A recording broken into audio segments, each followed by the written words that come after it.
Hey guys, Andre here with MPA North. Today I'm here with head hitting instructor of MPA North, Dominic Woody, and today we were going to kind of talk to you guys about how we set up our cages to get the most out of our time with our kids. It's kind of a daily routine that we go through. Absolutely. We typically will be working with ratios from 4 to 6 players per instructor, so we want to make sure that we can get the most in the small time that we have during our rotations, as well as being able to get the most from those coaches in those said rotations. So we're going to go ahead and cover the 6 spots in our 6-person rotation today. We'd start off with a simple one, which is hitting off the tee. Okay. So it would be tee, you'd have another kid feeding him? Yes, so this will be 2 people right here. This is one person is hitting off the tee, excuse me. The other person would be feeding the tee. And this is going on, obviously, while someone is hitting is being thrown to by the tosser in the background. We also have a spot for reflection.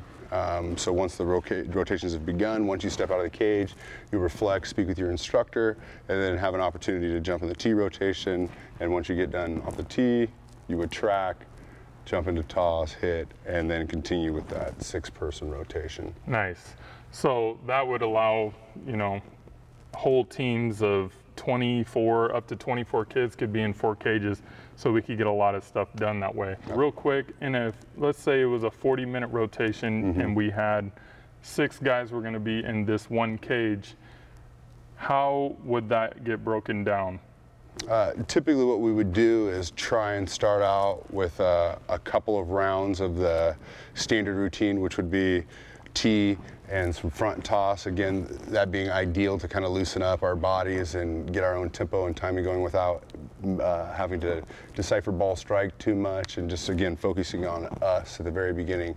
After we do a couple of rounds of that, we usually have a goal or a theme for the day that we're going to be working on, and typically we're going to try and do that out of live batting practice. So when we rotate to live batting practice, we would actually scoot this screen up and condense our tee station, and sometimes we'll change that from the tee to more of an actual review and watching, so we can use our buddies as an example to learn from, whether or not they're using their lower half or if they're on time or whatnot, because we really believe in the value of the group setting and learning by watching others.